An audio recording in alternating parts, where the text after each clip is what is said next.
Morning all student. आज Sunday है, आप लोग कैसे हैं, क्या एंजॉय कर रहे हो? चलिए, मैं आपका अपना टीचर गुलशेर गौड़। देखो, एंजॉय भी पढ़ाई के साथ साथ ज़रूरी है। आप मेहनत करके पढ़िए भी, और कोई भी दिन या प्रत्येक दिन घंटा 2 घंटा आप अपने खुद के लिए निकालिएगा, क्योंकि लाइफ जो है उसमें आदमी का जो मन है वो किसी काम को एक कंटिन्यूटी के साथ करता करता कहीं ना कहीं थोड़ा इधर उधर होने लगता है। तो हमें थोड़ा सा पढ़ाई के अलावा भी अपने पे खुद पे समय देना है, क्योंकि जो हमारी चाहे कोई हॉबी हो या हमारा कोई भी चीज़ हो, जिस चीज़ को भी हमारा मन करता है, आप कुछ समय के लिए चाहे प्रत्येक दिन चाहे एक हफ्ते में एक दिन जरूर अपने लिए निकालें, क्योंकि ये भी एक पढ़ाई का हिस्सा है, ये भी आपकी पढ़ाई का ही भाग है। मैं आपको ये बिल्कुल क्लियर कर रहा हूँ कि आप इसी चीज़ को ये ना सोचें कि हम पढ़ेंगे नहीं आज और हम खेलेंगे, हम मूवी देखेंगे, हम ये करेंगे, हमारा लॉस हो जाएगा। नहीं, आपका माइंड फ्रेश हो जाता है। जो चीज़ें दिमाग में रहती है, जो बर्डन रहती है, उन चीज़ों से हमारा दिमाग फ्रेश हो जाता है। तो दिमाग का फ्रेश होना भी एक पढ़ाई का हिस्सा है। तब आप और एनर्जी के साथ, नई ताकत के साथ नई चीज़ों को सीखने की आप में हिम्मत आती है, और वो चीज़ें आपको कहीं ना कहीं आगे बढ़ाती है। तो चलिए, आज संडे है। संडे में भी आप लोगों को पता है कि एवरी संडे मैं आप लोगों के लिए टेस्ट लेकर आता हूँ जनरल स्टडी का। आज का जो हमारा टेस्ट है वो टेस्ट नंबर 34 है। इससे पहले आपके 33 टेस्ट हो चुके हैं, वो सब प्लेलिस्ट में पड़े हुए हैं। आप अपनी तैयारी को आगे बढ़ाइएगा, और ईमानदारी के साथ अगर आप हमारी क्लास कंटिन्यूटी के साथ लेते हैं तो आप कोई भी एग्ज़ाम दीजिए स्टेट टू सेंटर लेवल का, आपको किसी भी एग्ज़ाम में दिक्कत आने वाली बिल्कुल भी नहीं है। तो आइए आज देखते हैं सामान्य अध्ययन और टेस्ट नंबर 34। पहला क्वेश्चन है, महात्मा गांधी जी के राजनीतिक गुरु कौन थे? जो गांधी जी थे उनके राजनीतिक गुरु कौन थे? ए ऑप्शन लाला लाजपत राय, गोपाल कृष्ण गोखले, या फिर बाल गंगाधर तिलक। तो गांधी जी के जो राजनीतिक गुरु थे वो थे गोपाल कृष्ण गोखले। ठीक है। क्वेश्चन नंबर 2, शरीर की सबसे मजबूत पेशी कौन सी होती है? सबसे मजबूत पेशी कौन सी होती है हमारे शरीर की, बताइएगा। जबड़े की, जबड़ा मतलब जो ये भाग है हमारा जबड़ा, ये पूरा, जांग की जो हड्डी होती है ये वाली, टांग की, या फिर अग्र बाहु की, जो हमारी बाहें हैं इसकी। शरीर की सबसे मजबूत जो पेशी होती है वो हमारा जबड़ा होता है। बाकी इसके अलावा और भी थोड़ी बहुत इसके अलावा हो सकती है, लेकिन इतनी मजबूत शरीर का कोई भी भाग नहीं होता। तो इसका क्वेश्चन का जो आंसर होगा हमारा वो है जबड़ा। क्लियर? इसके बाद क्वेश्चन नंबर 3, वह प्राणी जिनमें नेत्रों का अभाव होता है, मतलब जिसमें नेत्र नहीं पाई जाती या जिसकी आंखें नहीं होती। मेंढक, बी ऑप्शन, घोंगा, केचुआ, तिलचट्टा। बताइए किसमें नेत्रों का अभाव होता है? कौन सा ऐसा प्राणी है? इसमें जो ऐसा प्राणी है वो मात्र एक केचुआ है, केचुआ। ठीक है। और तिलचट्टे में जो है खून नहीं पाया जाता, आप ये भी याद रखेंगे। क्वेश्चन नंबर 4, मुगल शासक अकबर का मकबरा कहां पर स्थित है? जो मुगल शासक था अकबर, उसका जो मकबरा है वो कहां पर स्थित है? ए सिकंदरा में, आगरा में, लाहौर में, या फिर फतेहपुर सीकरी में। बताइए मुगल शासक अकबर का मकबरा कहां पर स्थित है? ये कल की ही क्लास में मैंने आप लोगों को क्लास कराई है, अकबर के बारे में पढ़ाया था। इतिहास की जो क्लास थी हमारी, लास्ट इतिहास की जो क्लास रही, उसमें मैंने आपको अकबर के बारे में डिटेल पढ़ाई थी। तो आप एक बार अकबर की डिटेल वहाँ से देख लें। तो अकबर का जो मकबरा है वो है सिकंदरा में। कहाँ पर है? सिकंदरा में। क्वेश्चन नंबर 5, दूध से दही का बनना कैसा परिवर्तन है? या दूध से दही बनना कैसा अम्ल है या कैसा परिवर्तन होता है? तो दूध से दही का बनना जो है, ए ऑप्शन, टार्टरिक अम्ल, लैक्टिक अम्ल, या फिर सिट्रिक अम्ल, या फिर कोई नहीं। या फिर क्वेश्चन ये भी आ सकता है एग्जाम में, दूध से दही का जो बनना है वो किसके कारण होता है या किस अम्ल के कारण होता है। ए ऑप्शन टार्टरिक अम्ल, लैक्टिक अम्ल, सिट्रिक अम्ल, या फिर कोई नहीं। दूध से दही का जो बनना है वह है लैक्टिक अम्ल। लैक्टिक अम्ल के कारण दूध से दही बन जाती है। इसके बाद क्वेश्चन नंबर 6, चिपको आंदोलन। चिपको आंदोलन किसकी सुरक्षा के लिए शुरू किया गया था? जो चिपको आंदोलन था उसे शुरू करने का उद्देश्य क्या था? चिपको आंदोलन उत्तराखंड के रैणी गांव चमोली की रहने वाली गोरा देवी ने शुरू किया था। और इस आंदोलन का जो उद्देश्य था वो क्या था? घास स्थलों को बचाना, जो घास के स्थल है, मैदान है, वनों को बचाना, पशुपालन, पशुओं की सुरक्षा करना। बताइए, चिपको आंदोलन का जो उद्देश्य था वो था वनों को बचाना, वनों की सुरक्षा करना। चिपको इसलिए कहा जाता है कि वनों को बचाने के लिए जो महिलाएं थी गोरा देवी के नेतृत्व में, वो पेड़ों से चिपक गई थी।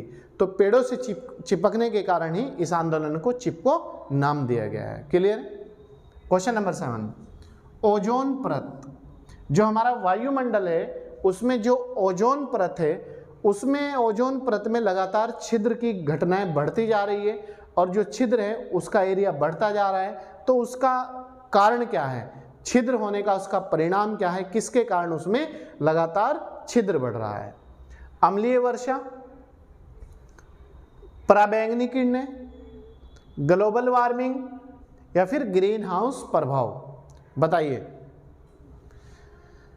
ओजोन परत में छिद्र का होना, ये जो परिणाम है ग्लोबल वार्मिंग का परिणाम है। आप देख रहे हो लगातार टेम्परेचर में वृद्धि होती जा रही है, और टेम्परेचर में जब वृद्धि होगी तो बीमारी ज़्यादा आएगी।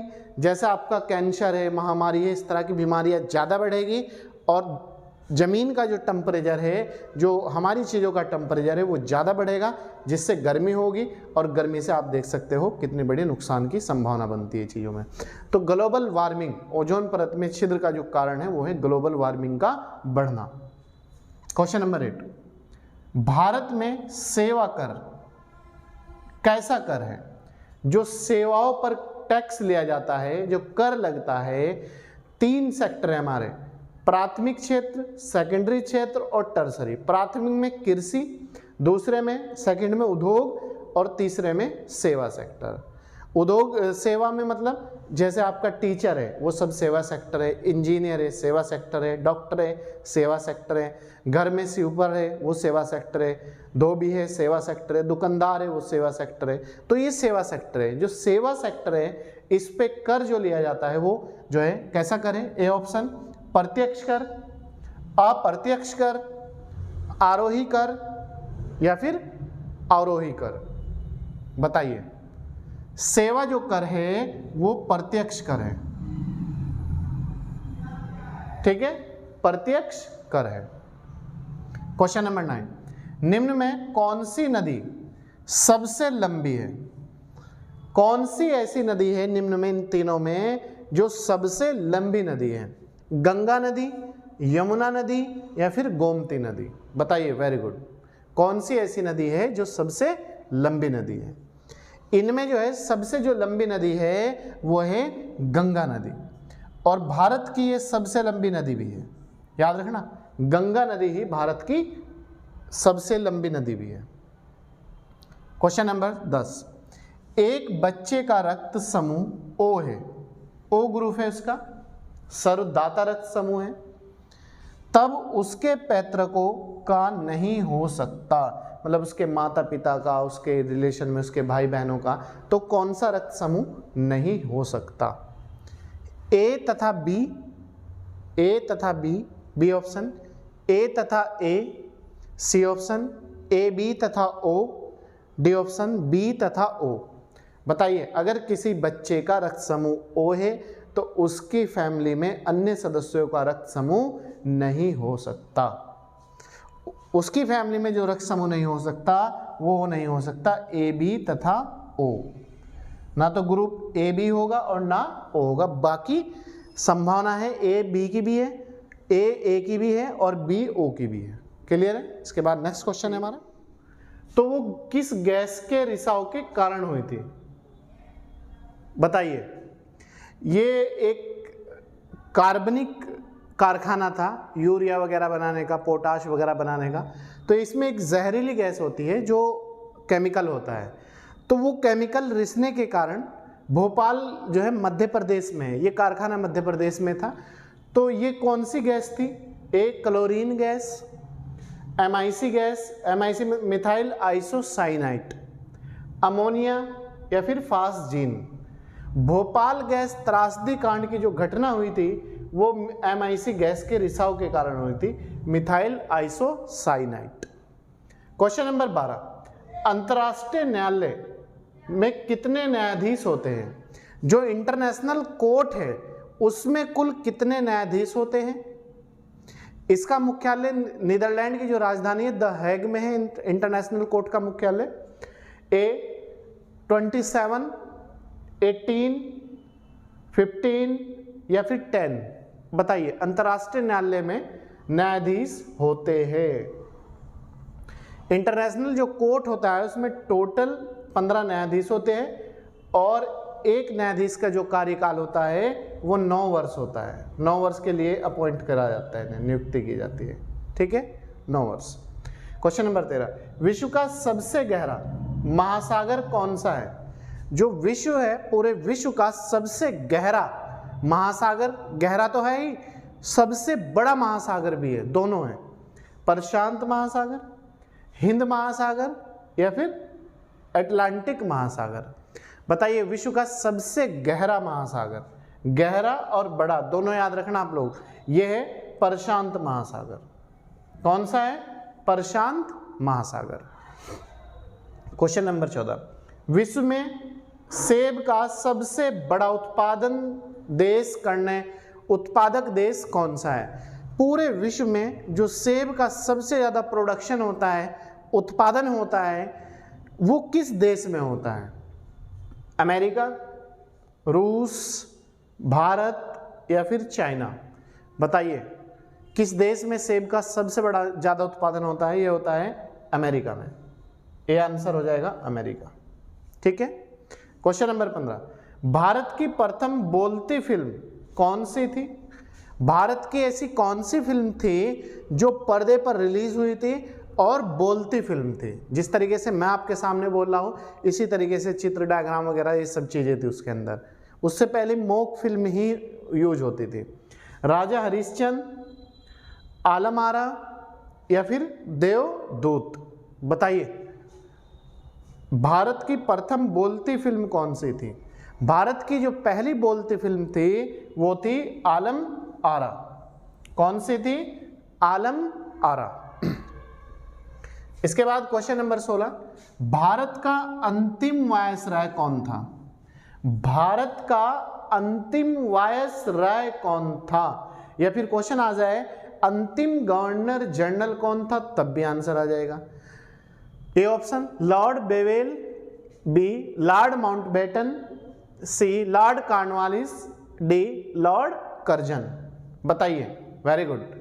भारत का अंतिम वायसराय जो था वो था Lord Mountbatten. Lord Mountbatten.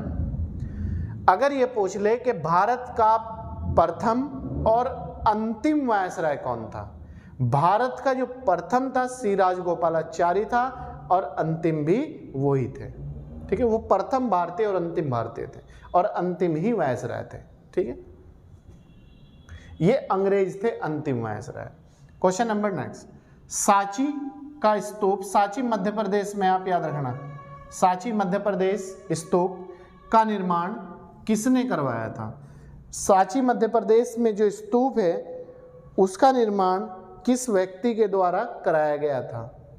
Ashok, Chandragupta Maurya या फिर गौतम बुद्ध? Very good. बताइए, सांची का जो स्तूप है इसका जो निर्माण कराया था वो कराया था मौर्य शासक अशोक ने। ठीक है, सांची मध्य प्रदेश में।